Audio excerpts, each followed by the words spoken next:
first background to the G7 meeting. Back in 2015, countries agreed to keep human-induced global warming to 2 degrees, preferably 1.5 degrees above pre-industrial levels.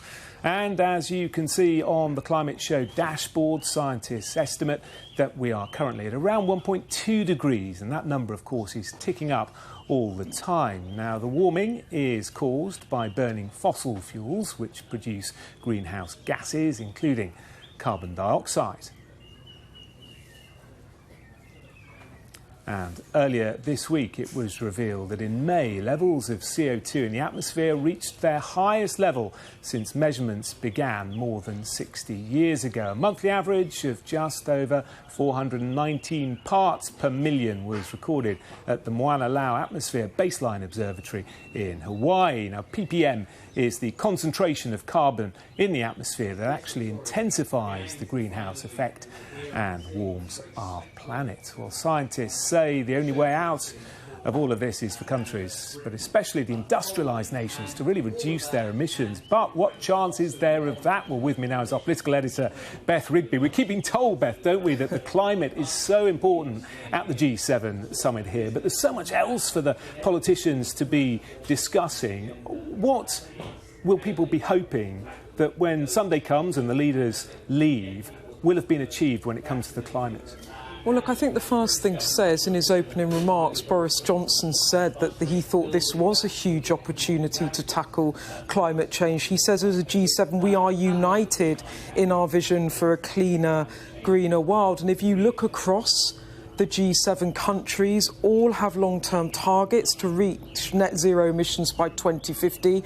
All have confirmed their commitment to holding temperature rises no more than above 1.5 degrees Celsius pre-industrial levels, as you were talking about, which is a lower end of the target set in the Paris agreements in 2015. So there is a lot of goodwill on the part of the G7. But the big elephant in the room is it's not industrialised countries who are set to emit most carbon emissions in the future. More than 90% of emissions in the next 2 decades are expected to come from emerging economies. And that's why activists and campaigners want to see richer countries actually help poorer countries to deal with getting cleaner and greener. There was a pledge in 2009 for $100 billion a year from public or private sources to be paid out to emerging economies to make their countries greener. That was a target which was meant to be hit in 2020. Will that be dusted down at this summit? And the other big elephant in the room is China. It's all very well for the G7 to make commitments, but as Angela Merkel, the outgoing German Chancellor, said today, we need everyone in the world. We want to work together, particularly in areas of climate change and biodiversity. We will never achieve solutions there without China. So again, there's lots of goodwill, there's lots of talk. President Biden has accelerated the US carbon emission targets. Boris Johnson is leading the world in terms of cutting emissions with the most ambitious targets by 2030 and then 2035. But let's see what happens at the end of the week, because really it's about developing economies. And what that comes down to is that the G7 can make targets, but what they need to do is bind in the G20. And of course, it's all linked to COVID as well, isn't it? Because so many of those developing countries are having to spend their money on dealing with the pandemic rather than worrying about the climate. And that sort of brings me on to my next question, Beth. Boris Johnson obviously hosting the summit here. He's also going to be hosting COP26 in November. So the pressure really is on him, isn't it, to get results here before the end of the year? Yeah, that's right. The big challenge for him is exactly that, which is what can he get countries to commit to now, which he can actually roll into COP26. And the truth of all of it is, despite the talk from Boris Johnson and, of course, President Biden over the issues of climate change, the big issue really here at the moment is the pandemic and vaccinations. There are simply more immediately pressing issues. But this is often the way with climate change, that it is the crisis that's always around the corner. So there is a plenary session, as you said, on Sunday. Sir David Attenborough will introduce that. Let's see what we come out with at the end of the week. But certainly at the moment, in terms of tangible results and outcomes from this summit, it really is on the vaccination programme and building back in the shorter term around the pandemic. Yeah, we'll see what happens about those elephants in the room. Thank you very much indeed, Beth. Good to speak to you. Well, in today's other climate news, half of all plastic in the world's oceans is from takeaway food and drinks packaging. Research published in Nature Sustainability found that just 10 plastic items, including lids, food wrappers and containers, make up 75% of the waste. Scientists are calling for a ban on common throwaway items and for producers to be made to take more responsibility. Sea eagles have settled on Loch Lomond in Scotland for the first time in more than a century. A pair of white-tailed eagles were first spotted at Loch Lomond National Nature Reserve. They're now searching for suitable nest sites, suggesting they intend to save. Magnificent. Almost half of clothes sold by online fashion brands are made from entirely new plastic. The Royal Society for the Arts analysed 10,000 items from retailers, including ASOS and Boohoo. They found that on average, 49% of clothes were made from new synthetic fibres. And you can always catch up on today's climate news on our website, that's skynews.com/climate. Right, let's show you our data dashboard then, and at the top we can see the real-time power mix. It shows where our electricity in Great Britain is coming from at the moment. 46% is from renewable sources, and the national grid break that down by region as well. Today in the southwest, around 38% of power has come from solar alone, although it's not been particularly sunny, I have to say. That's much higher than the national average of 13%. Cornwall is a leading county for clean energy, with wind and geothermal projects also based here. That's all going to become even more important, of course, as it's set to become the first net zero area of the UK. Now, I've been out and about today finding out more about Cornwall's green revolution. Cornwall's rugged skyline proudly displays its industrial past. But what would Cornish miners have made of this? The green revolution dominating the horizon today. As a G7 summit legacy, the Prime Minister has promised Cornwall will become the UK's first region to be net zero. It is a bold ambition. I met these surfers who build boards from sustainable materials and plant trees in Cornish soil. The G7 leaders are just over there, I think, in their hotel, aren't they? At Carbis Bay. It sounds like you're pretty sceptical that anything decent is going to come out of that when it comes to the climate. Well, I mean, climate change science has been in for 50 years and nothing's changed. We all know what the data says. We all know that climate change is real. And what we need is big action. And what we normally get is a lot of waffle. This weekend, the spotlight and the sun is on Cornwall's green projects. Some work better than others. This wave scheme failed to turn the tide of the climate crisis. So it's being turned into a floating wind farm. The Celtic Sea, which is off Cornwall, has excellent wind resources. For us to come here, it was a combination of environmental benefits and a willingness and partnership with the local authorities. Summer and the summits mean Cornwall's roads have never been busier. Creating more nature reserves like this one is vital. By restoring land like this, by more reforestation and improving biodiversity, the aim is for Cornwall to take 440,000 tonnes of carbon dioxide out of its atmosphere. Once Cornwall provided most of the UK's tin and copper, can the county now provide a blueprint for a greener future? Such a beautiful county. Great to be out and about today. Now, coming up after the break, the Maasai community digging for climate victory in Kenya.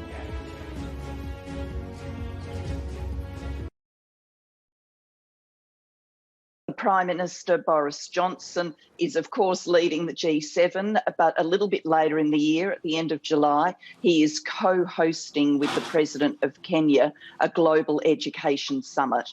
And at that, people will be asked to make pledges to support the work of the Global Partnership for Education. We're saying raise your hand for education, and we are aiming to raise at least US $5 billion to make available to developing countries to ensure that the most marginalised children, who disproportionately tend to be girls, get into school. At the height of it, 1.6 billion children were out of school. But unlike here, in many developing countries, there aren't the mechanisms to maintain educational continuity using the technology that we're using now. So the Global Partnership for Education stepped up to try and maintain continuity through radio, TV lessons, the provision sometimes even of written packs. But we are concerned that we have experienced in earlier health crises like Ebola, that when schools close, the most marginalised children don't get back, particularly the girls who can be the subject of child marriage or put into child labour. So one of the things we are certainly mobilising for now, and why we need new resources, is to assist developing countries to have great plans to put into action to make sure every child comes back to school. If the pandemic has taught us anything, it has taught us that problems behind one nation's borders don't stay there. A problem in one country can become a problem for the whole world. That's true of education. If we don't educate children, if we don't put nations on a pathway to peace and prosperity, then those problems flow around the world. If we don't vaccinate the whole world, then we won't be safe from COVID-19. Actually, these two things are linked in the sense that we know from the evidence that educated girls go on to become mothers who are more likely to have their children vaccinated, their children are more likely to survive infanthood, and they're more likely to go to schools themselves. So we can get on an upward cycle here with better health outcomes through better education outcomes.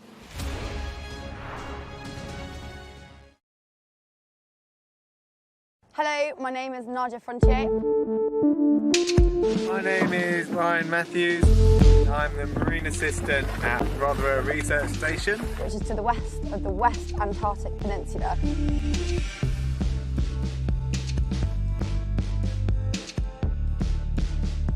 So far I've been here for 5 months and it is an absolutely wonderful experience.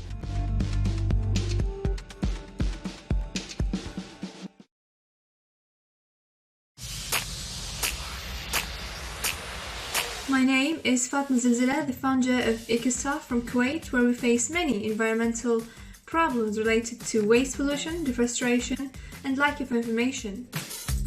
We are collecting recyclables from houses, schools, and businesses in order to recycle them. In exchange of your recyclables, you get a tree.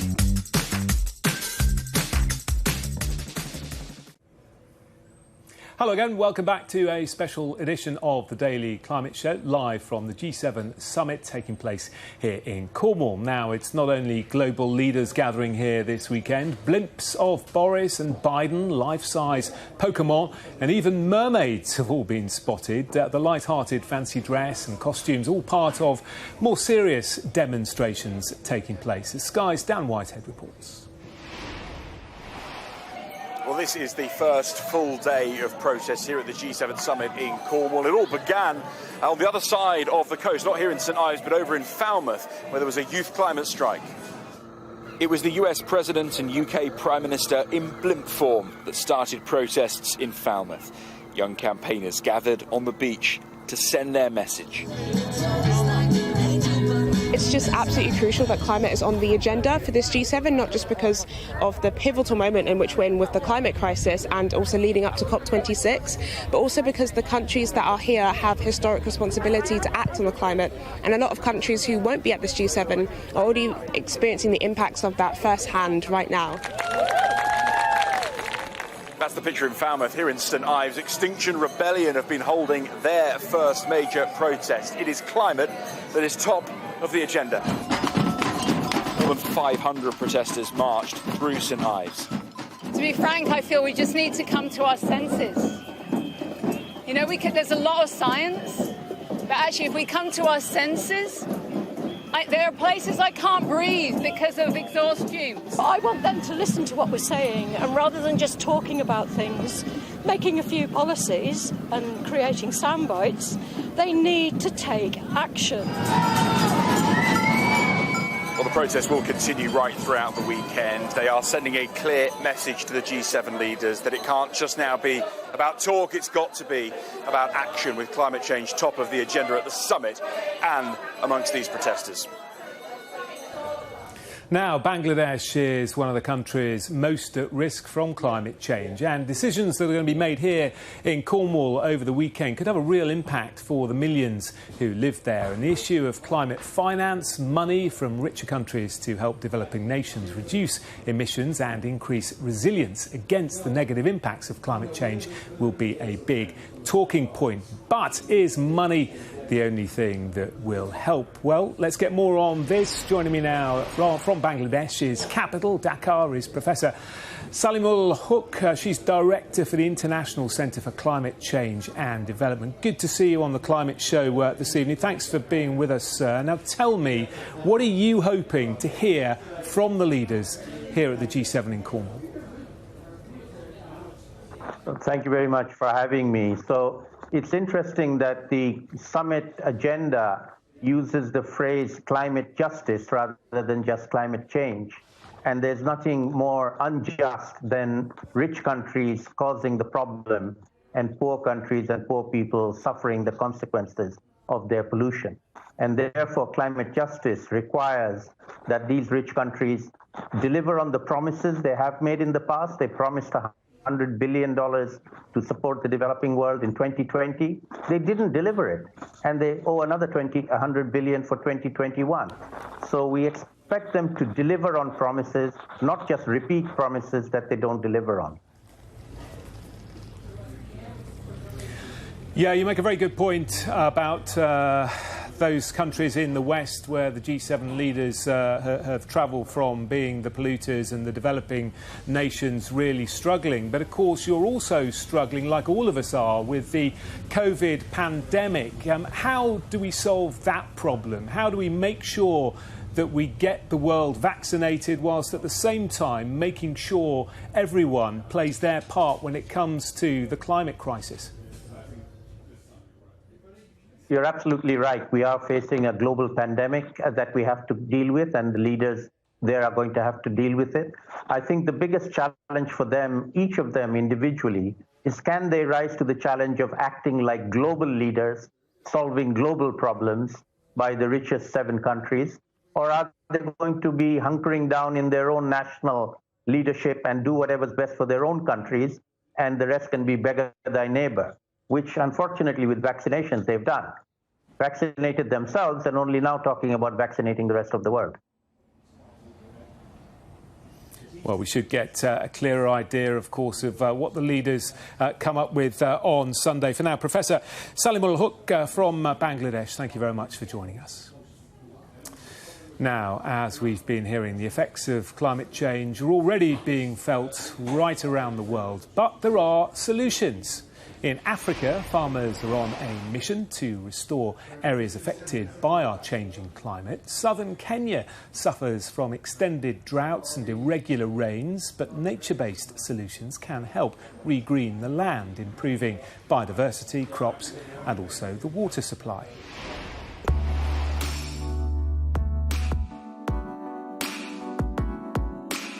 Majina yangu naitwa Joyce Ngidengai Sayanga. Before I'm a farmer. Na kazi ambayo nilikuwa nafanya, nilikuwa nakaa nyumbani, maana nilikuwa na mkulima pale mwanzo. Mehara dianga karonda, anyorba yana na hama ngoru kaya ye ndo na hangara. I remember when I was young in the 90s when I was growing. There was a lot of rain.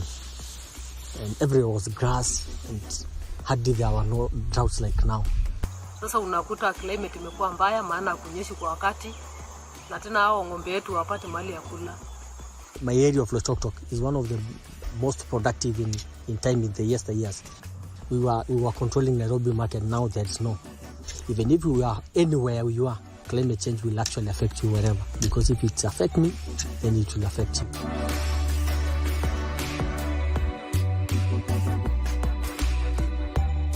Ore kuna jorubani, itobiraki kuna jorubani peyie ibok enkare pee mitoki enkare akwet pee eitubulu orkujita.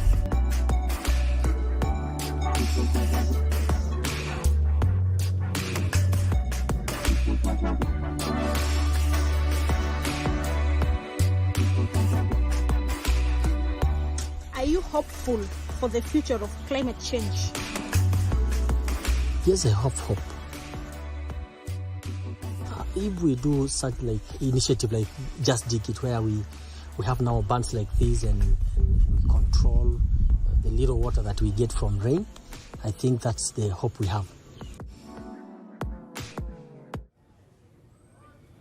And that was a live edition of the Climate Show from here in Cornwall. And there's plenty more coverage of the G7 coming up this evening here on Sky News. Do stay with us. But if you're missing your climate fix over the weekend, then you can tune into Climate Cast on this week's episode. To kick off Euro 2020, we're asking, can football tackle climate change? That's available wherever you normally get your podcasts from. And on our weekly digital show, find out how celebrities are using Instagram to persuade their followers to be more sustainable. That will be available on Sky News social channels, on our app and on our website from Saturday morning. And the Daily Climate Show will be back at our usual time, 6:30, in our usual studio from Monday. Thanks for watching. We'll see you then, and I'll have all the latest from the G7 summit here in Cornwall in a few minutes' time.